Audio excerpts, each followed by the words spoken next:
Maybe? Let's see. That did the Hello, hello. There we are. There we are. I knew where the problem was. I just couldn't fix it while I was still live. All right. There we go. That was weird. Okay, well, I'll tell you what happened really briefly. I made a bunch of changes to my audio setup so that I could record different audio tracks of my... I could never quite get it to work because the way that the various pieces of my setup interact with some that override settings was screwing everything up. And I couldn't figure it out, and we did some kitbashy stuff last minute to make the stream happen, but over the past couple days I've been undoing that and going back to my base setup. There was one thing I didn't change, and that was that my stream output was going to channel 3 and we were broadcasting channel 1. Which means you couldn't hear anything because it was broadcasting to the wrong. So there we go, we're fixed. All right. Is there an echo? Well, let me take a peek. There is an echo. I think I can narrow that one down a little easier. No, there isn't. Okay. Okay. Good.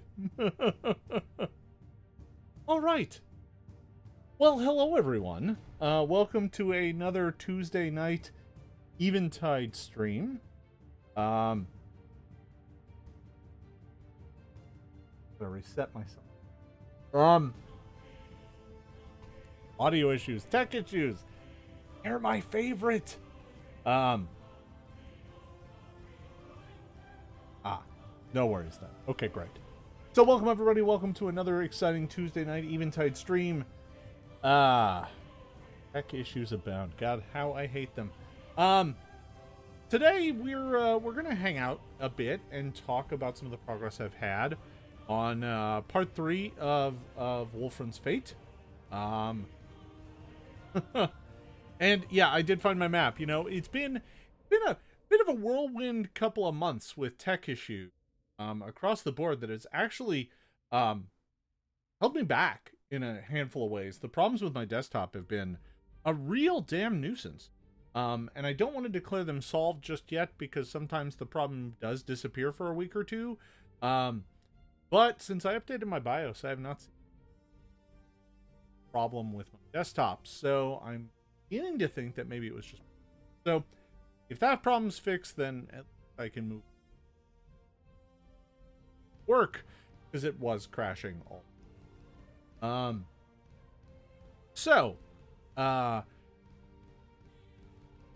Over the past several weeks, it's also been a little tricky for me to get my playtest groups to fire. With one group being down to 4 players again, and the other group just having some outages, we've just missed game session. And frankly, I haven't felt too nothing serious. Not sleeping. So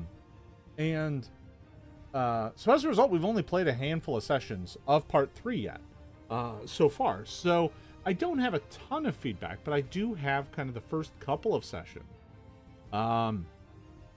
It's a long story, Alara. I don't want to speak out of turn until I'm sure of a few. But I think just time commitment has made it too hard for Scott. Too busy. Just too busy. Nothing wrong with the game. He was having a good time. It just it may not be working. Just from a time commitment. So we haven't played as much as I would, but we have gotten a couple sessions in, and these 2 sessions, 2 sessions with each, kind of covered the beginning of the journey, right? So the part 3 of Wolfren's Fate is a step beyond Worm.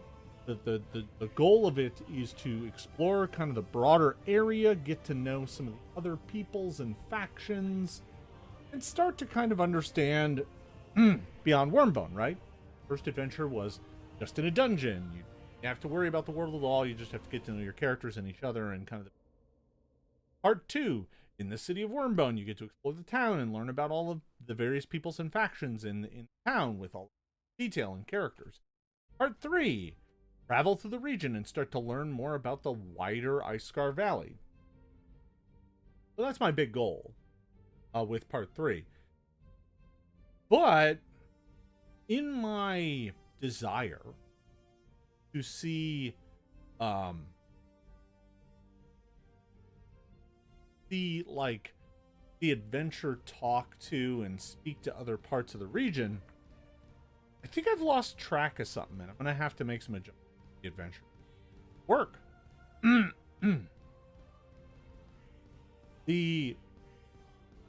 So both of my groups have gone on this adventure. Let me walk you through the kind of encounters that before they even leave, they have to go get supplied, so they go and talk to the person at the roaming ogre, and they have to deal with kind of them being a bit of a con artist, but having good stuff in general. They can buy a donkey named Donkus. Then they talk to Havanok, who can loan them horses to cut the journey down from 9 days to 6. Then they can make their way out on the journey. And they meet, they run into Radlin Trevere's kid again, who was in Part 2, who taunts them and mocks them. They run into a Blue Banner patrol. They finally decide to make camp and get attacked at night. Then the next day, they break camp. They continue on their journey. They run into a strange merchant who's trying to sell them talismans, but most of them are junk. And then they reach the next set piece, which is the hermit cabin, where they meet a dwarf who's facing something around the field, and they can help him. And that leads to a fight against a bunch of bugs that have been goats, and they can get that. And the dwarf provides them a lunch and talks about his family and his history in the region. Then they continue onward, and they run afoul a barge that's hit a sandbar. Eventually, they make camp again. There's monsters in the night again. Right? There's an ongoing series of encounters. And both of my groups have enjoyed it, but they also are just not engaging. And I've been thinking about it. And I think the real challenge here is that all of it just feels like random encounter. All of it feels just like roughed along the way. Like the journey is kind of overstuffed with extra random people, right? And when you run into somebody on the road, it's not much of an encounter, right? You talk to them, they're heading the other way, you're heading the other way, you're gone, you're never going to see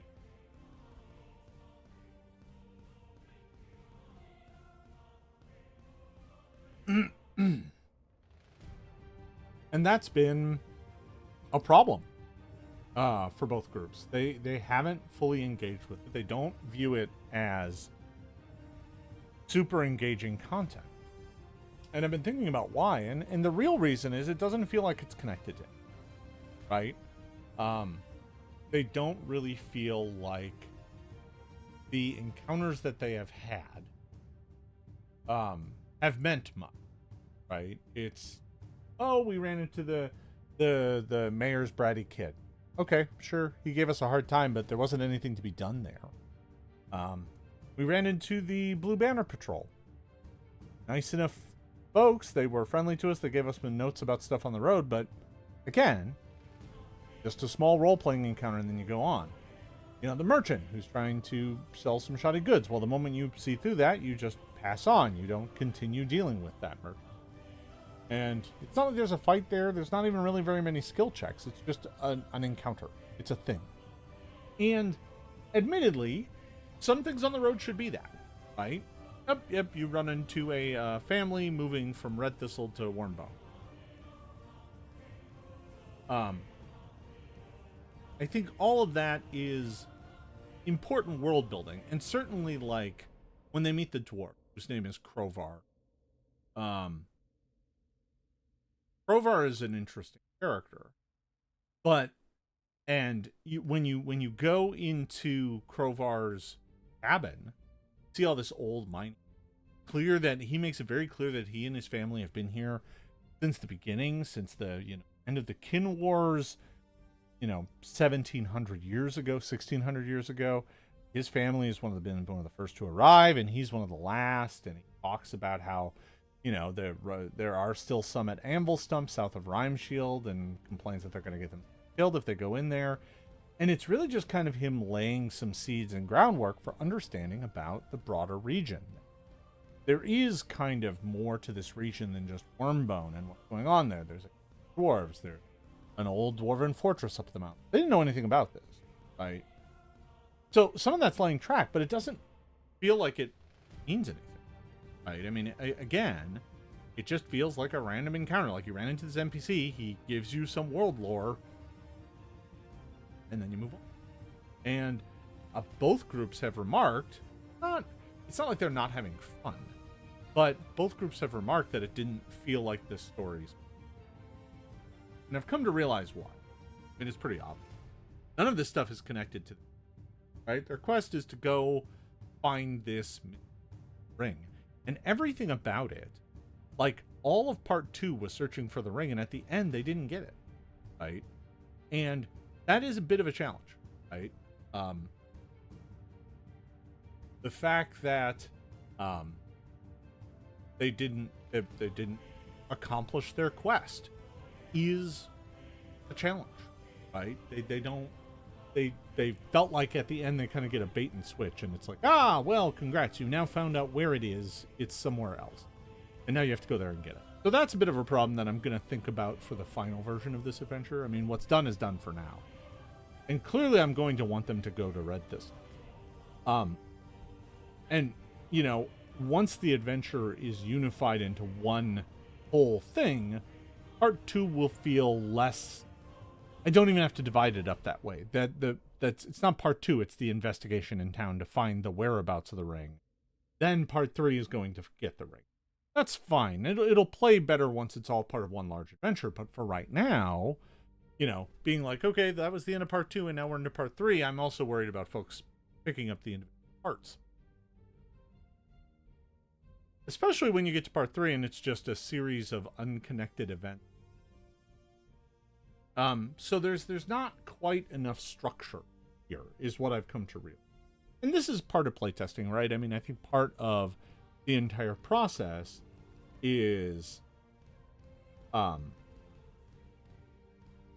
you make some assumptions about the story, you play it out, and you take feedback. So I mean, it's not a bad thing to realize that there's a bit of a problem and fix it. It's better to fix it than to just let it roll as it is and then folks don't ultimately.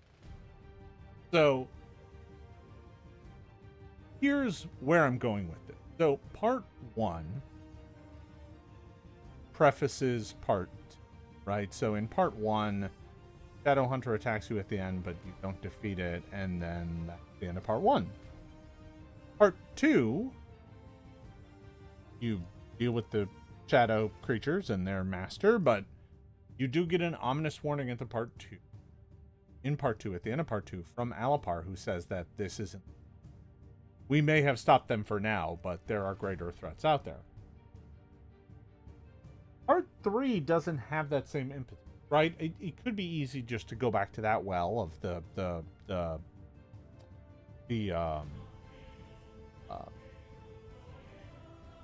Gaunts are still after you, right? There's even more. But I actually kind of think I want to give them a little bit. So one of the things that I've laid down for part 3 is that the Thunder Company, part 1, has left town. They are heading to part 3. Thunder Company actually part of the adventure. They have headed out there and they've taken a contract by a rival family that just so coincidentally is causing trouble for descendants of Wolfren who have the ring. And those descendants want to solve this problem brings them into direct conflict with the Thunder Company. So that's kind of where I'm thinking. Right? You know, they need to go find the Eldroth family. The Eldroth family is being messed by the Thunder Company. The Thunder Company doesn't have any love for the people. Right? Because after the end of part 1, the Thunder Company they came out of there pretty much empty-handed. The PCs got most of the and found the second level and got all these benefits. So what I'm starting to think is that the Thunder Company needs to become the growing menace in this adventure. And they're not right now. So, you know, when they meet Krovar will complain about the Thunder Company when they passed by here several days ago, right? Later on, they might encounter other people who have been giving trouble because of the Thunder Company. I think that is my hook. Now, the trick is, how do I make them not just something that shows up at the end, and not also be just a whispered thing, right? Because I could have the PCs go, and wherever they go, they run into people who are like, yeah, those jerks came riding through here 3 days ago, right? It can't be everybody. Be too cliche. Be too convenient. Be too much of a big pointing electric red arrow.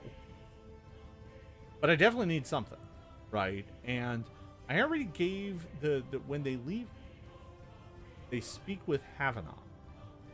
Havanok warns them about it, saying that they have left town and headed east. And that they have no love for the people. But that doesn't seem so much of a direct threat as it is more of a rumor, right? But building them up as villains, or at least as shady mercenary types who will do anything for a coin, they will be fighting. Yes, they will end up in conflict. They may not win, but it may be more of a stalemate fight. But that's okay, right? If they drive off the Thunder Company. And another thing to understand about the Thunder Company is it's not one group of mercenaries. It's the name of a mercenary company that has multiple. Most people don't know, right? They don't advertise it. Whenever you run into the Thunder Company, it's the only one. But even if you get rid of them, there's another, right? So, for example, I could easily have Krovar, who needs their help, complain that a bunch of mercenaries came through but wouldn't help him because they couldn't pay.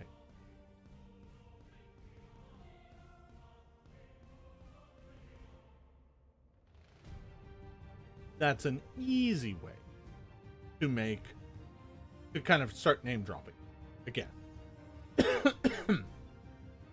There are certainly other places, other parts of this journey along the road that will allow me to kind of do similar things, right? You know, a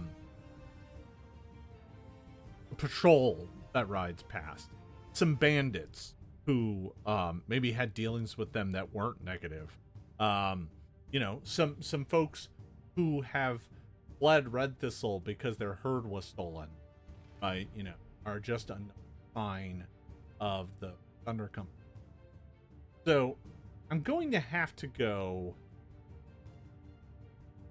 and look at my overall plot thread and see how I can weave them in and out of it, right? If I think about it like a thread of encounters, it can't be in all of them. That'd be too weird.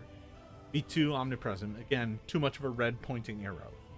But sprinkle in their thread just enough so that as the players play, they start realizing that the threat here is the Thunder Company and that they are heading straight at it, right? Yes. Sign of wreckage from a place they wrecked. Yes. That is... Let's wreck some stuff. No, but I agree, right? You know, a place that, you know, has been burned down, and some folks who, you know, let them stay the night, but when they wouldn't feed them, lit the place on fire on them. Right? I have to be careful. I don't want the Thunder Company to be outright. like capital E. I just want to be mercenary, right? They should be the worst of adventure. The type that only do good things for me, right? Yeah.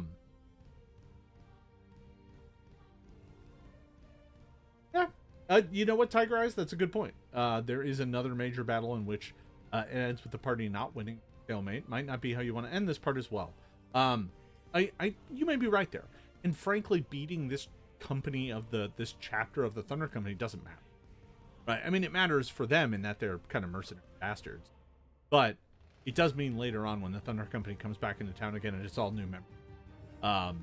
You know, is still fun, right? So, because they don't know. So, maybe that is the way to go. The Thunder Company aren't supposed to be super high level, right? That's not... This branch of it isn't. Anyway, this branch of it is new. So, having them be able to win isn't necessarily the worst idea in the world, to be. I always get... as you know, someone who writes worlds, creates characters, sometimes you get precious about it.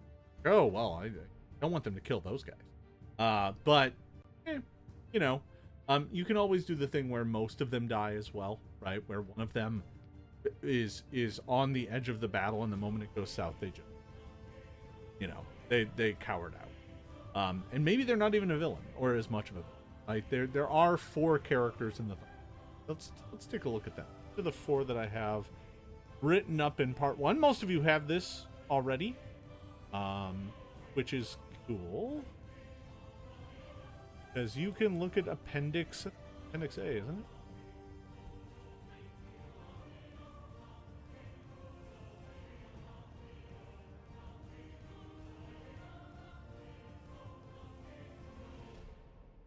So yeah, if you look at Appendix A, right, you've got Halras Grimbo, the dwarf fighter. This guy's pretty much a jerk. He's the leader. He's the true mercenary soul of the place. You've got Velmarina, the calculating human sorceress.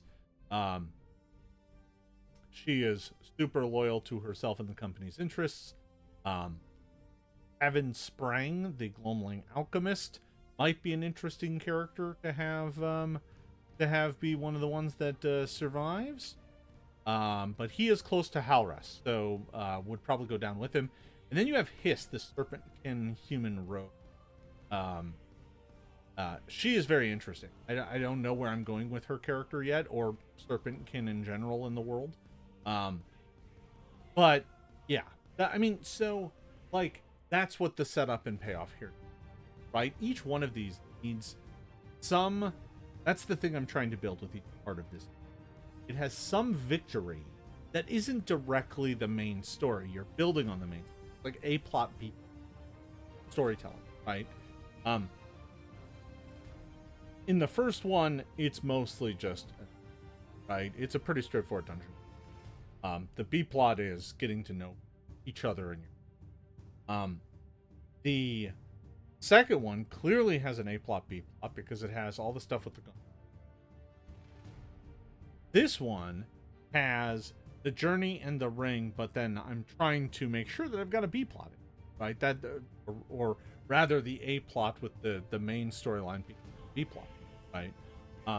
The goal here is to keep them engaged and fascinated in kind of a storytelling, right? And the Thunder Company needs to serve part of it. So that's kind of what I'm trying to go right is how do I set these? I do think that leaving a breadcrumb trail of kind of crappy mercenary behavior, right? So the first sign of that is obviously going to be Crovar. I think we can run into a Blue Banner patrol that's had trouble with them in the past, because they will run into another at some point in time. And then beyond that, you know, just seeing what I've got. I still have the bit with the loggers, right? That's going to be one of the kind of the set piece battle of the journey, where you encounter the loggers. They've fallen under. have to say. The design on that has started.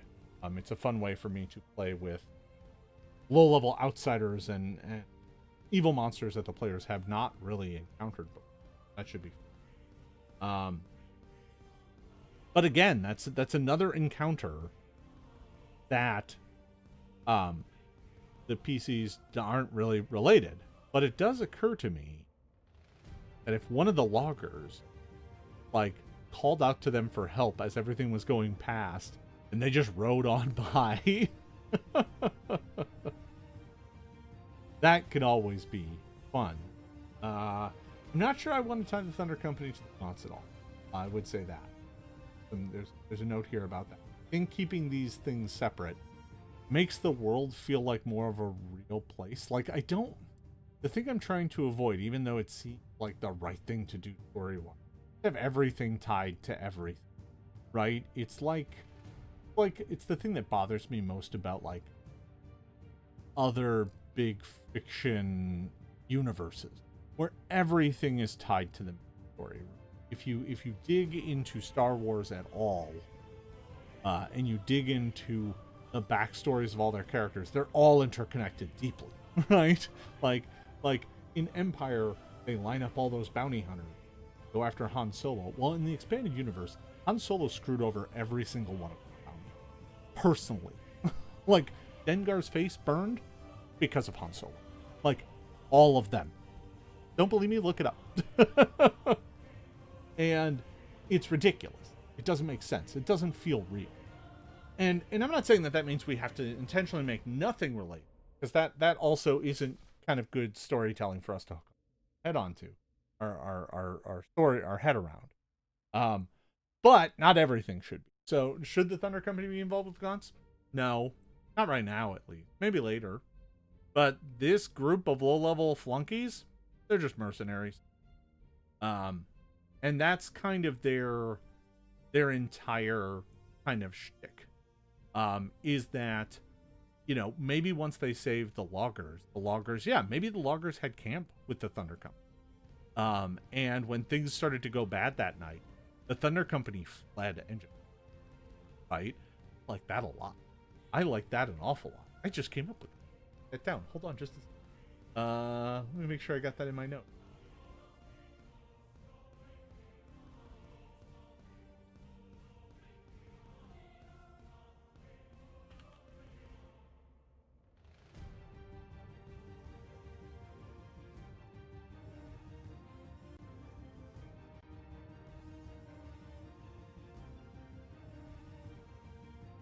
That's the sort of thing that's perfect. Which is just like, yeah, they're in it for themselves.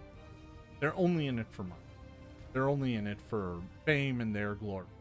And when spooky, weird stuff started happening and in the camp, they fled. This wasn't a job for them. And dealing with demons in the woods isn't something they're interested in. So they just left the loggers to their fate. PCs come along and save them. I'm going to have to be careful about not playing that card too much. Yeah, they stole some of the gem wood. That's messed up. Oh, that's messed up.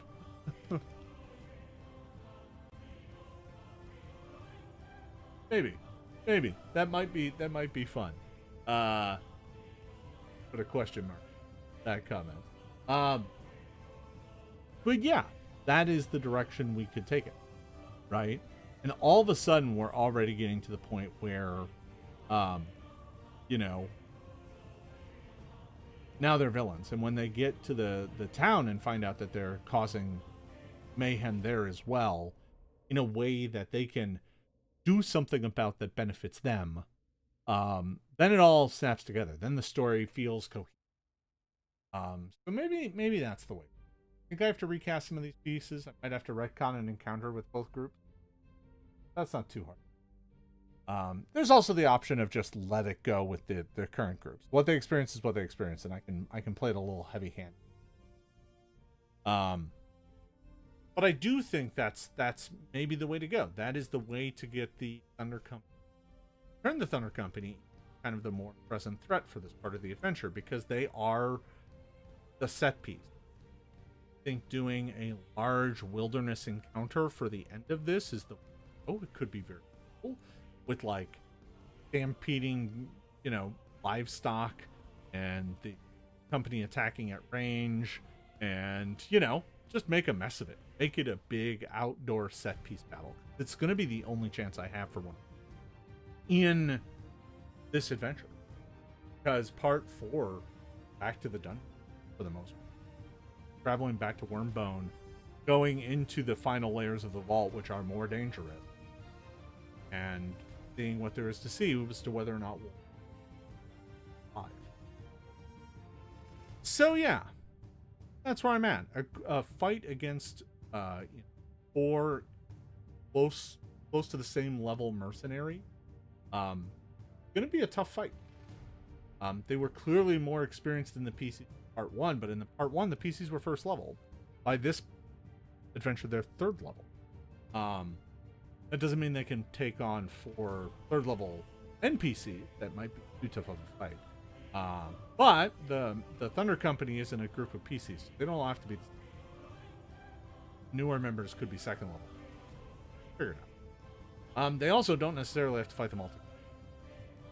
So that might be that they, in the numbers of them. And there's a bunch of different ways I can play that. The end game hasn't really been. Still working on the mid game stuff. But I do think it is coming together nicely.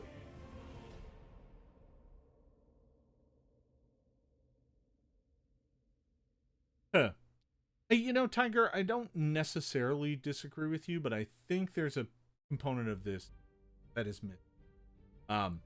That the thing that's kind of dark and scary about this one, and maybe there's a good place to tie in a way that's subtle. But I think the thing that's missing is that the Elven Ruins, the Elven Ruins is meant to be kind of a spooky, creepy, dangerous part of this, because it goes to exemplify another aspect of how the world is broken, which the Gaunts also, right? So one of the things that I'm trying to accomplish with all, because it is a showcase of the world, is to use it to kind of showcase how the world is kind of broken in some ways, how magic doesn't work the right way anymore, how monsters of certain types have become more prevalent, and there are sinister forces, and some of that has to do with outsiders, right? Because outsiders don't function. Sometimes they don't, and if that happens, they become uncontrolled, and then they're very dangerous. They usually get pretty aim. Now they know they're stuck here, tethered. So that might be something interesting to play with. I don't know that my groups have really felt. I feel like both groups, after their encounters with them, didn't come out of it feeling like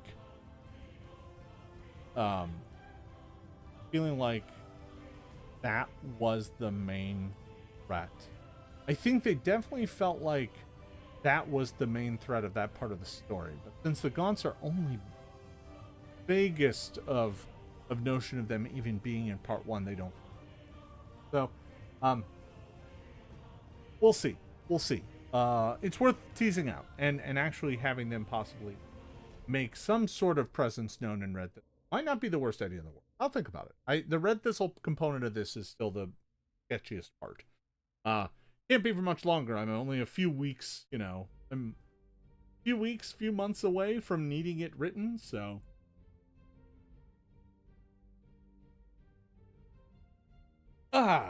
So that's all I've got on that. Let's talk about one or two other things real quick. First of all, writing on part 2 is just about done. I'm almost ready to give it over to my editor. I am also super excited though to say that I have it's all in. I've got it all. All the finished pieces are now in. And that is the thing I really wanted to show everyone tonight. Wanted to give you a heads up on something that is coming, something that I would together start present to you. First time anybody gets to see it. Cover the part 2 of Wolfren's Fate. There we go. That is the final illustration of the fight against the giant bees. Love how that piece came together. It's great. Threw Alapar on the back cover there. Redid all the text, redid all the layout. I will probably keep this exactly the same so that parts 1, 2, 3, and 4 are all in a line. I might do a shade change on the leather. I haven't decided. But that's where we're at. That is the final piece. That is that's not mock. That's not a sketch.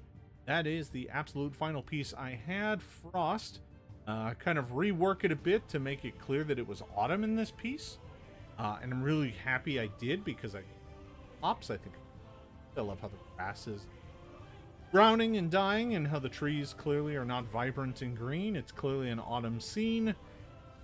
And God, do I love those giant bees. Worked out great. I'm really happy with the and of course Alapar on the back there looks fantastic. Couldn't be so yeah, there we go. I've got the other art as well. I'm still doing some trims on it and some work on it, so I'm not quite ready to show it all off. I'll be showing it all to you soon. Maybe next week we'll just and look at all the finished. You've seen a bunch of the finished pieces, but I do have all of the. But yeah, I'm really happy with how this came out. I think, you know, all things considered, you know, looking pretty good. I still need to get the text and all the words in order, but I have been super excited to see folks getting part 1 and reading through it. I've had a handful of folks ask me some questions, mostly about things like, hey, is the player's guide available? And I'm like, oh no, not even close. But it does occur to me that I mentioned the player's guide in part 1 and it wasn't. So one of the things I have decided to prioritize is a bit of a primer. Probably a short thing, 4 pages, probably free. That just basically gives an overview of the world. Talks about what's in the world, what's not in the world. Gives a basic overview of the history of the world. And really is just a light touch. Because I do think that there are folks grabbing this adventure and they have no idea what the. So I think what I want to do is put together an Eventide primer. Just another thing I have to make, but I do think it's really important. So that is rising on my to-do list. I want to get part 2 to the editor, and then I'm going to work on the primer while I'm continuing to write part 3. So, you know, going as quick as I can. It's just getting more difficult. As it turns out, creating an entire campaign setting on your own is. So, that's what we're at. Let's see, what else? For Eventide, not much. All of this stuff is happening. I'll say this, the sales from the first part have been okay. It's a copper seller on drive-thru. As it turns out, all sales that you offer before it's live to the public don't count towards its metal status. So it took me a little bit to get to copper. Will the primer have stuff for the Penumbrist and the Gloamling? That is a very interesting question. I might actually work on the primer, then release the Gloamling and the Penumbrist as separate PDFs, and actually charge for them, and have them be just the whole. That might be the way to go, just so that folks have some of the pieces to play with. Then, of course, those will be collected and put in the full player's guide. But it does occur to me that people are going to want those, right?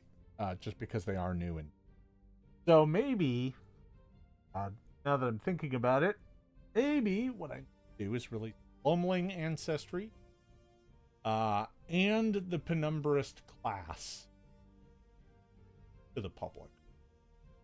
That's a lot of Thank you, Alara. You have pointed out that I have a lot of work to do. But I do. It is important, because I do think you can't quite get the full experience.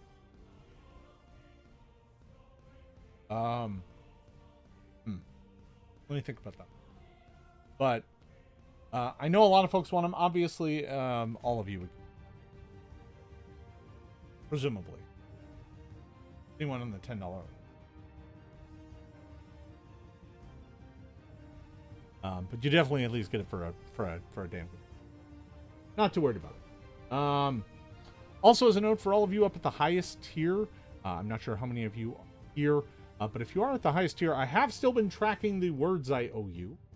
Many of you now have quite a few words, to the point where you could get like an entire arc out of me. I'm going to try and spin up a count on that here sometime soon, just so that folks know.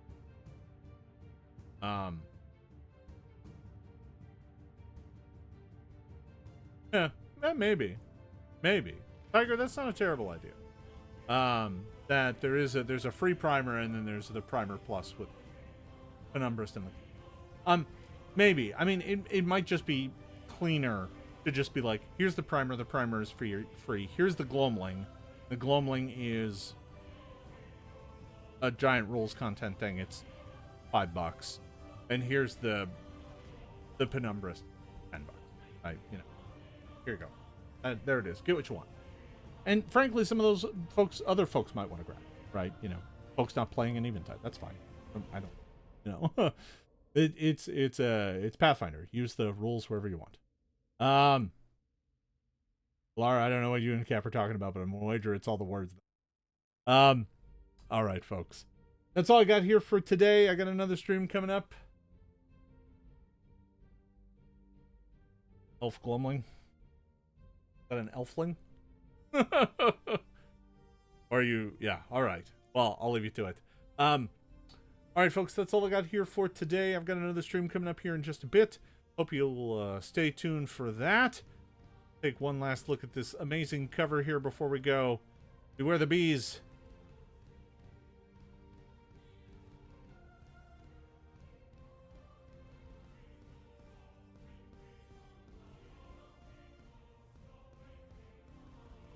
Ah, an ancestry book and a class book. Oof. Well, maybe. Maybe. I could start doling out this content in bits. Then I'm just putting out the class guide in pieces. Maybe I should just work to finish the class guide. Okay, I'm going to think about it. I'm going to come up with a game plan, folks. I'll commit to that. I'm going to come up with the game plan. Don't know what the game plan is, but I'm going to come up with it. If my audio's been fading in and out all throughout the stream, it might be because I've been leaning in and talking back and forth. That could be possible. Depends on where. All right, folks, that's all I have for you tonight. Thank you for watching. Thank you for your continued support. I'm looking forward to giving you more of this very soon. Thanks again, folks. We'll talk to you later. See you next time. Bye.